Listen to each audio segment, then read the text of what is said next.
Učimo se švedščina. Tema lekcije: kopalnica. En toalett. Straniščna školjka.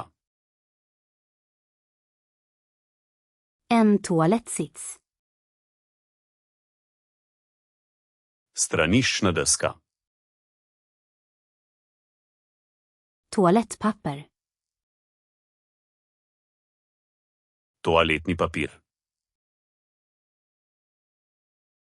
En toalettpappershållare. Držalo za toaletni papir.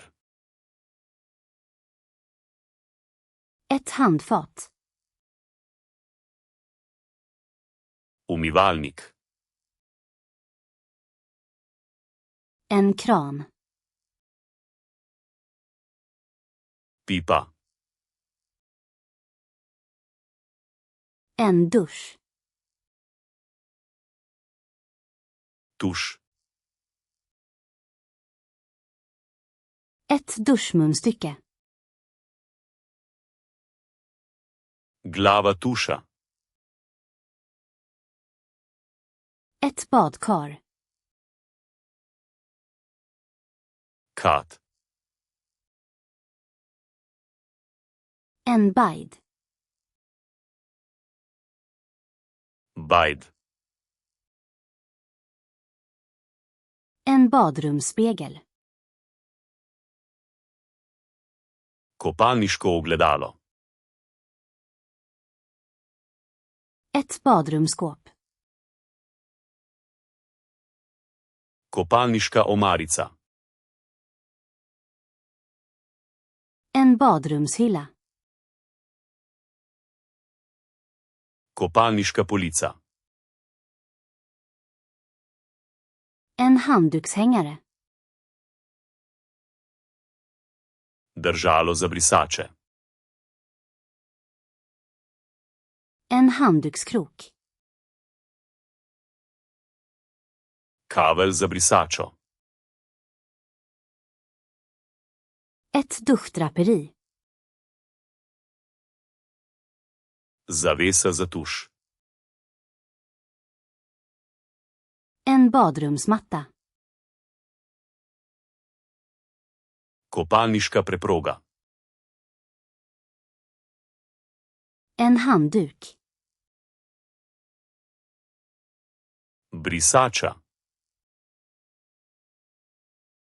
En badhandduk.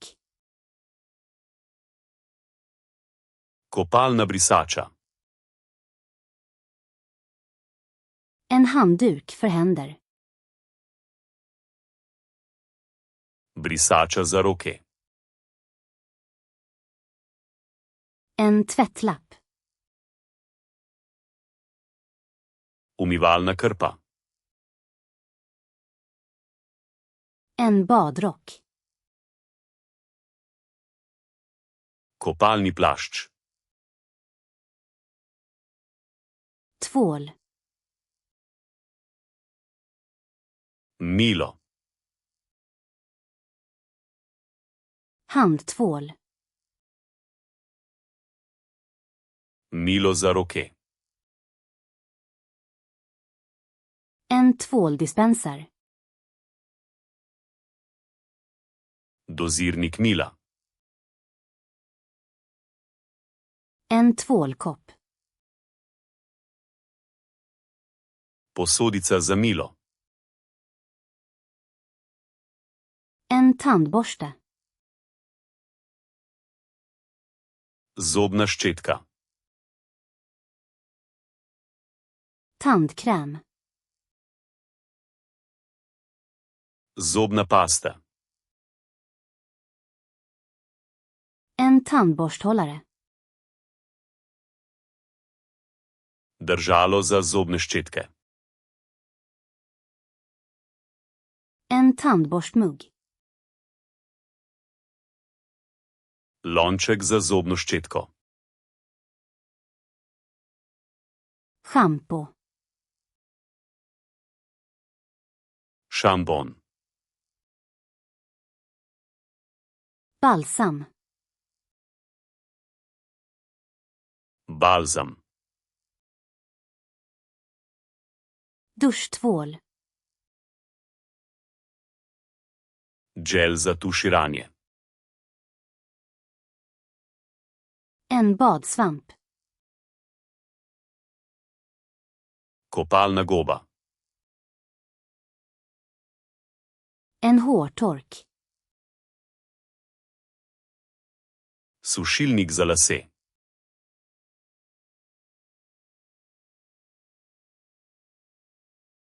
En tandborstmugg.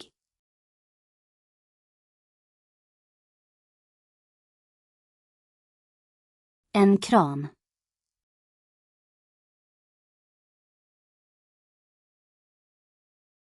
En handdukshängare. Želite zavedno ohraniti te besedo v spominu? Obiščite Flaškarluna, ter brezplačno vadite ta in na tisoče drugih kompletov. Povezava je v opisu.